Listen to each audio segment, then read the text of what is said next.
Welcome to the Contact Center Cactus Chat podcast. I'm your host, Eric Malvin, and we're back for part 2 of our discussion with me and Jake coming out from the Philippines, my co-host here, and we're talking about why is the Philippines one of the leading hubs for outsourcing in the world. And so last episode, we talked about history of the U.S. taking over the Philippines for a while, and that played a big role. We talked about infrastructure. We talked about how the call center industry has been in the Philippines for a couple decades now, and so now there's that investment to prepare for more future growth. And so today we're going to continue that conversation. We're going to talk some more about culture because that comes up all the time. Work ethic. I've got some examples to share with you guys there, and also want to share. If you're listening to this episode, I'm guessing you're probably thinking about outsourcing. And maybe you're thinking about either what country to outsource or what company you want to work with. And so if you're thinking about outsourcing to the Philippines, I've got some things to consider. Because every country, no matter where you go, everything's going to be different. Philippines isn't an exact copy of the U.S. There's a lot of things that are different. So we'll talk about some of those differences and some things to look out for, and why maybe working with a company like Pac Biz, you don't really have to think about them. So let's dive into it. So culture, that's what I really want to jump into, because everyone talks about the culture of the Philippines. The story I hear, the example, that I think is worldwide is like if there's a natural disaster and you've got the news covering it and there's flooding and people's houses are being washed away, and then they show the Filipinos and they're like smiling and they're happy and they're like, everything's gonna be fine. I'm here. It's a testament to the culture, like that. The way people think in the Philippines is the way Filipinos think all over the world. And so, talk to me about that a little bit, because you're living it. But people look at the Filipinos and there's I guess maybe a stereotype sometimes, but it's also true, about the hospitality and the culture and being happy in the face of adversity. So why is that? Well, I guess first of all, why is that such a big deal for outsourcing? Why is that important? Of course, we've been known to have this, thinking always the positive side of things. As Filipinos, you can see we've been through a lot, like disasters and other things, and you can still see people doing their things while cleaning their houses on the flood and other things with a smile on their faces, and you can question why are these people why are they like they're not worried about it too much. Probably it's because of we've been through a lot. During the old times, like when we were colonized by Spain, and after that by the Americans, and during the war as well, those were the difficult times of the older people, and I think it's because we've been used to things, difficult things, and the only way we can, there's something about that, like the effectivity of showing in the surface that we're okay. Sometimes you can't really tell that what's this person going through, because they keep on smiling and laughing, and that's something within the Filipinos. And also there's one thing, like if we're guilty about something, and when somebody's trying to correct a Filipino, I don't know, but sometimes it's probably within our culture that we smile a bit, and you can hear us from on the phone that there's a little evidence of a laugh or something, but maybe that's it can get misinterpreted by the person on the other phone, but that's being us Filipinos, is trying to it's it's like acknowledging that sorry, I made a mistake on that, and you can hear them with a little smile on it, but sometimes the person on the other side will find it sarcastic. So that's a difference that's one example of culture difference of Filipinos and and Yeah, other races. but it goes so well with customer service, right? Like if you're good at dealing with tough situations and putting a smile on your face, what happens when you've got a tough customer on the phone and you've got to put a smile on your face? You're able to handle it better. And so, like they go kind of hand in hand. And so it's nice to, I mean, it's sad what the Philippines had to go through, but we're able to take that and turn it into building up the country and providing jobs.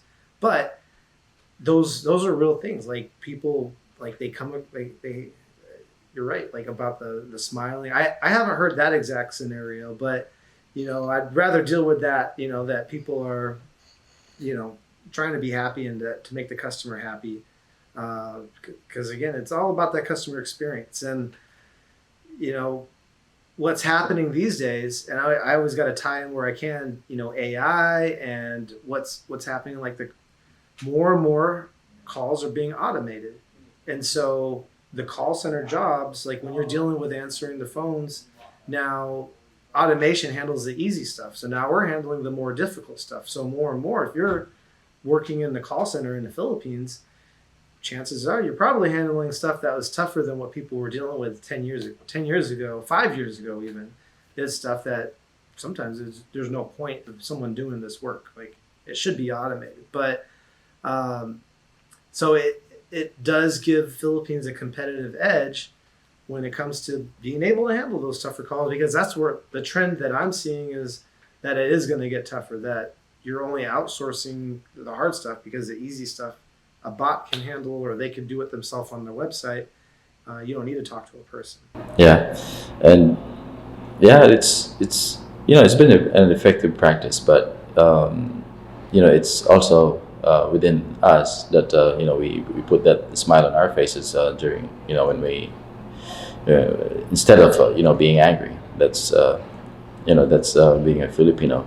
Like there was one training that I attended. Like you can be very effective in talking to the customer with a slight change of your tone when you put a smile on your face while talking, even if they can't see you. Probably that's something else that we have. But again, as I mentioned, that not all customers, with the culture differences, if you sound like you're not really affected, or you put that smile on your face while where you're speaking to a difficult customer, they tend to have that they think that you're being sarcastic, but overall we're just trying to provide the best customer experience. Yeah, absolutely. And another thing I wanted to talk about was work ethic, which goes, I think, closely along with how we're handling the customer on the phone. So I think one of the biggest pieces of feedback I get, and I probably said it on a past episode, is when we first start working with a company that has never outsourced before or outsourced to the Philippines. And I always love being on those calls with the client because, like, right away, like I can tell they're trying to get something out. They're trying to tell me something, and many times they can't put the words around it. Like they don't know how to describe like this feeling. And I'm like, oh, it's the work ethic, right? Like the culture that you see there, and that they're happy to come to work, and that they actually listen to feedback and stuff. And they're like, yes, that's it. Like, but it is something that I don't know how you measure this, or it's not something that I hear talked about the Philippines a lot, but I hear it from the clients that they did not realize that people like this still existed in the world. They thought that like everyone, the way that your workers are in the U.S., that's how everyone is, and that's how it'll always be forever. And so it's like a breath of fresh air for the clients when they start working with our team, and they're like, man, they show up, they're here all the time, they're consistent, they're asking questions, they're learning, they're getting better. And so that, I don't know if we're just doing a great job finding the right people or it's a Philippine thing, but I know that's something that I've been seeing a lot. But I don't know. Yeah, it's very common, Eric. That's I think it's because of the culture, and we love our jobs, and most of the people who are out there, it's really hard to get a job here in the Philippines. There's certain places who would really wish and hope that they can land a job somewhere, and once they have it, they really they would do anything to keep the job. And yeah, that's another thing. Being that's the reason why we don't retaliate, I guess, with the angry customers, and we mostly just help them, just to resolve the issues, and give them the solutions of the reasons why they call the center. So most of them are having these problems, and most of them are just wanted to have a service in a specific industry. So I believe that it's really difficult for others to work in a BPO company or call center. But once they're here, they take care of it. And yeah, that's one thing we always talk to them about. Like we provide, this is what we represent. We provide better service and customer experience. So we just keep it like that. And if they no they if the we always take care of the customers. In short, that's that's that's what we are. And even also in different places, when we see maybe that's part of being the hospitability of the Filipino. We want to make sure that they don't feel bad, or they feel good about being here, about being around us. That's one trait that we have. That is very unique. And working everywhere, especially working dealing with foreign people on the phone, like Americans. We want to make sure that they're not feeling bad about talking. I mean, while they're talking to us, me as a Filipino, that's one thing that I want to make sure that the person I'm talking to is comfortable talking to me. Yeah, because I mean that goes back to customer experience. You want to make the customer comfortable, feel happy, have a positive experience, and if it's built into the culture, if you're naturally wanting every interaction, wanting people to feel like that, it just makes it easier for every day. If that's what people are doing on the phone. So I want to switch gears a little bit here and talk about some things to look out for if you're outsourcing. We talked about culture, and we're talking about all the positives, right? Now, every culture has its positives and maybe some faults too. Now, we're not going to talk about faults of the Philippines, but we're going to talk about just some things to look out for. So, and I will say that over the last 8 years of running Pac Biz with Jake, and Jake's operations manager, so he's the one that is making sure that these issues don't happen. But we do a lot we take care of all this for the companies that work with us. So the stuff we talk about are things that you might not have to worry about or ever deal with. When would you have to deal with these is if you're working with a really small company, maybe you hired someone on Upwork or someone online, you just post something somewhere out there on the internet. I'm looking for someone in the Philippines to answer calls, and here's the rate, the pay per hour. So now you're doing the job of Pac Biz, basically. You're doing the job of managing this call center employee, and so all that support now you've got to handle. So when that's happening, you might have to deal with some stuff that we usually deal with. So that's what I want to talk about. And so one of the things, actually, I talked with another company, another partner of ours, that also has some virtual assistants in the Philippines, and he was sharing some of these too. And I thought, this is great because I don't really think about this stuff. But if you're outsourcing, you should be thinking about it, because not only the Philippines, but anywhere.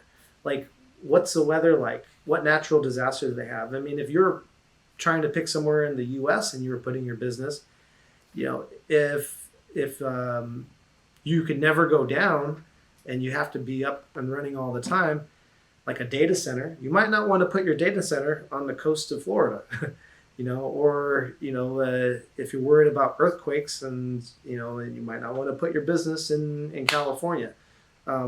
So just like everywhere else in the world, Philippines, I think the big thing that they have to deal with there are typhoons. That you guys, just a couple weeks ago, you had another one that hit most of the whole country.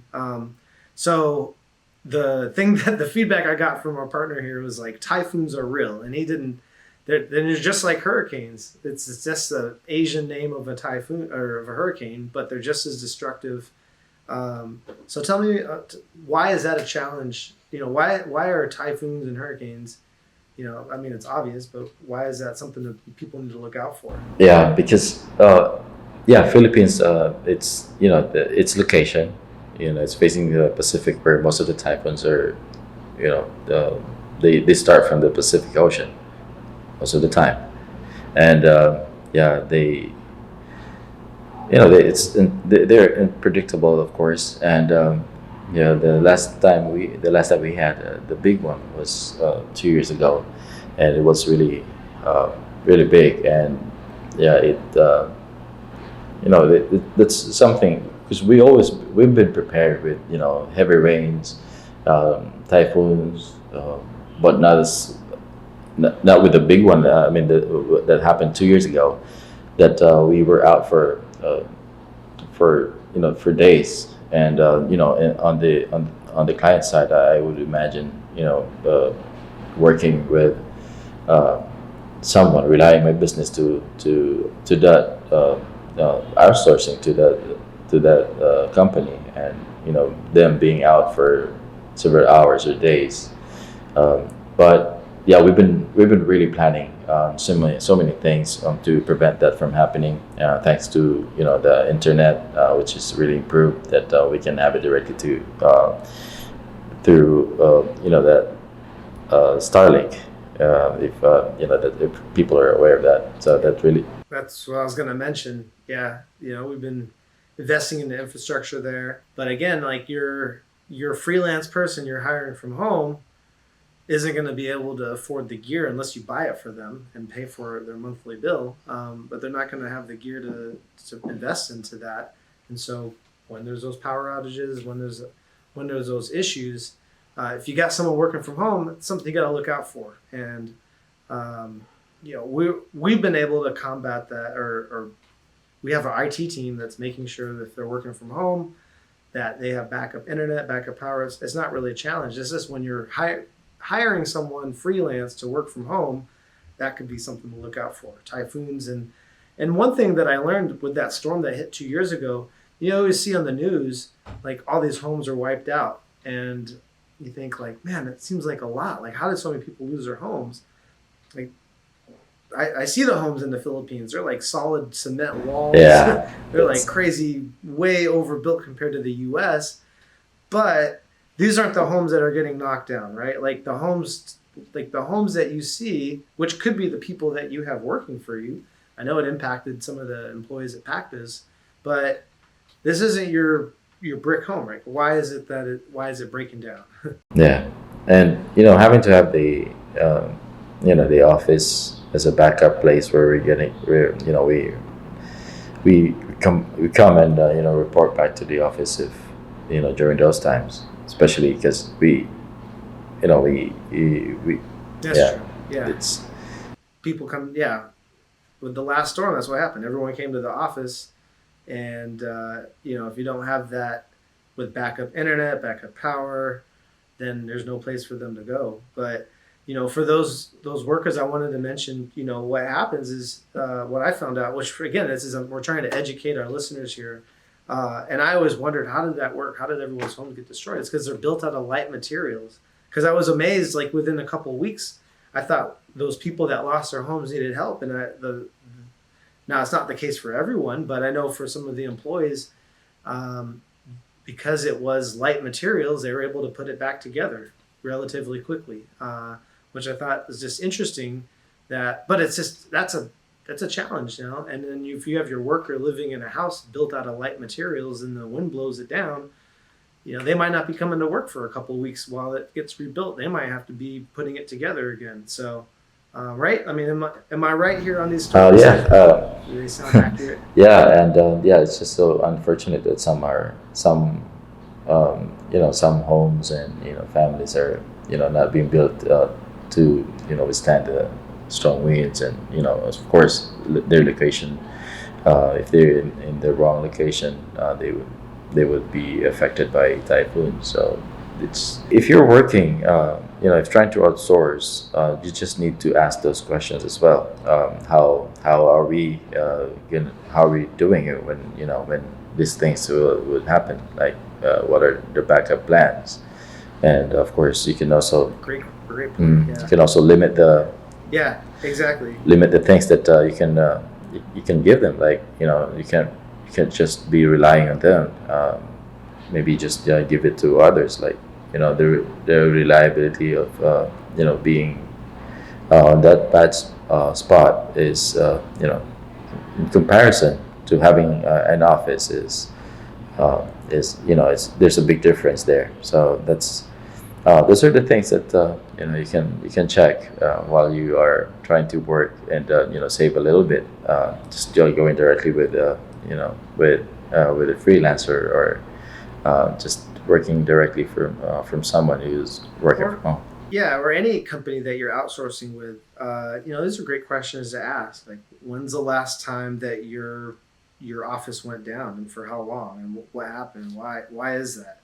And if it was recently and they haven't done anything to make sure it doesn't happen again, but no one ever asked me these questions. So if you go to your outsourced company and you start asking these questions, they'll know you're serious and you need good support. But really, I think the challenge is because we talked about infrastructure in the last episode. So Philippines has really built up, offices, internet, all the facilities in the office building. So if you're outsourcing to the Philippines, a lot of these challenges aren't really a big deal. They were maybe before, and I know Cebu got hit, that same storm a couple of years ago, and but they were able to bounce back pretty quickly, getting the call center stuff up and running.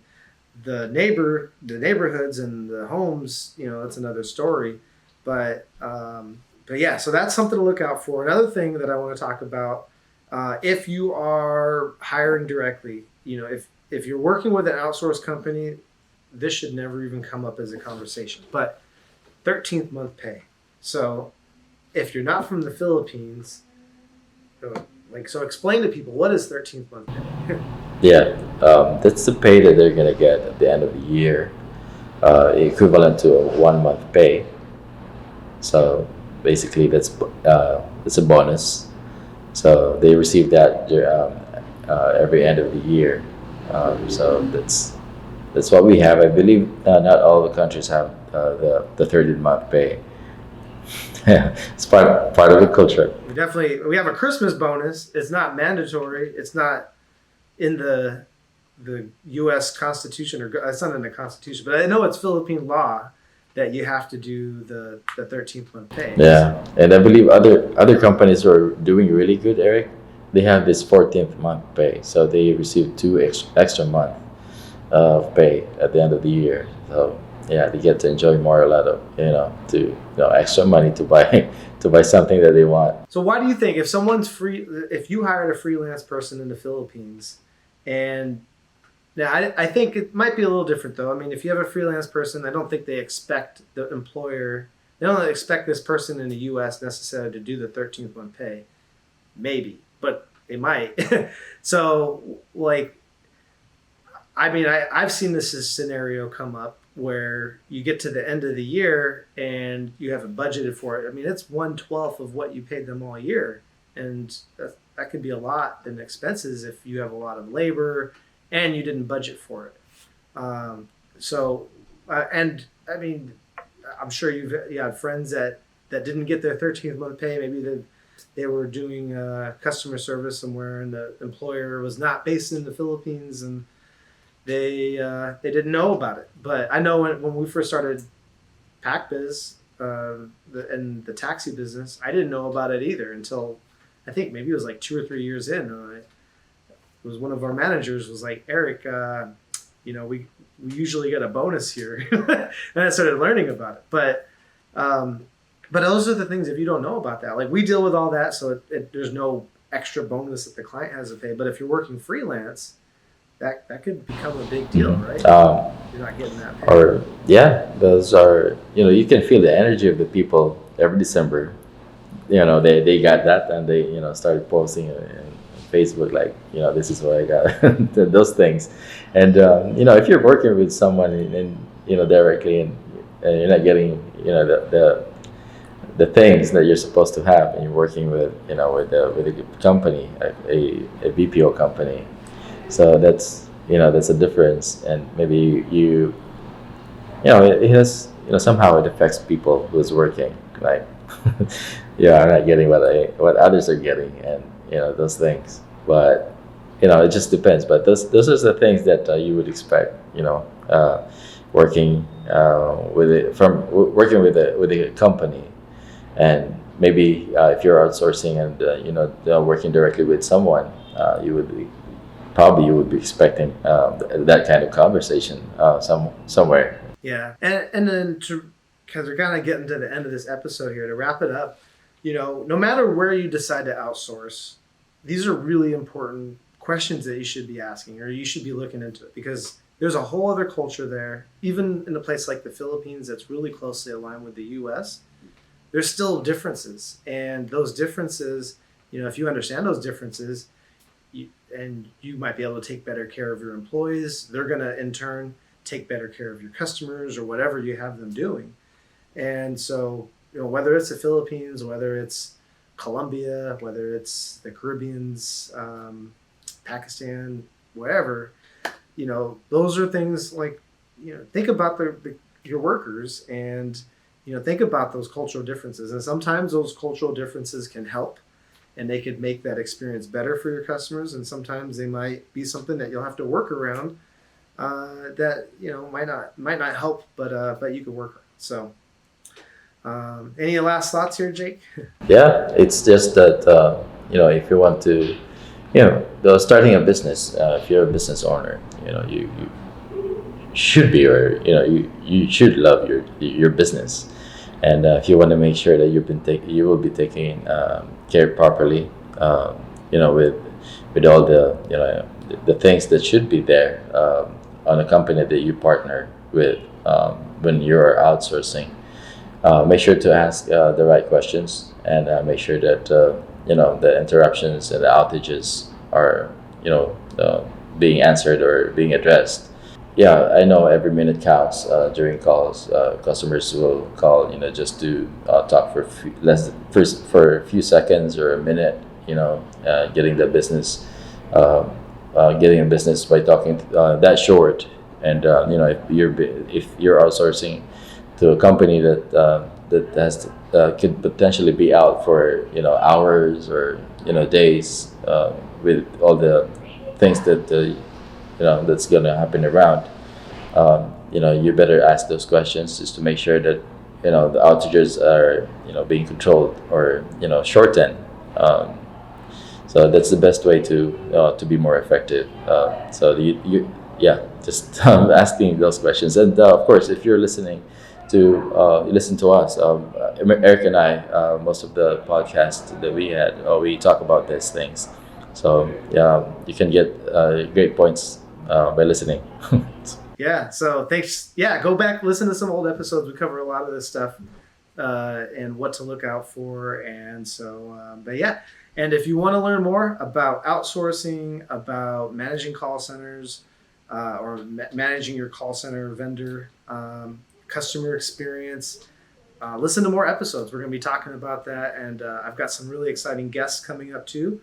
Some people that, business coaches that encourage their clients to outsource, or at least have a virtual assistant, so some really great guests coming up. So I want to thank you, Jake. It's great to be back behind the mic with you. I know I think we had like 6 months since we last recorded an episode. So always great to do a podcast with you. So appreciate it.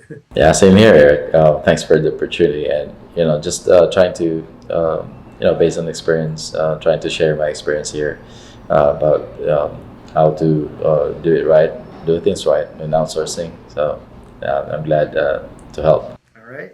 Cool. Well, until next episode, subscribe so that you can hear more episodes of the Contact Center Cactus Chat, and we'll catch you in the future. Thanks for listening, guys.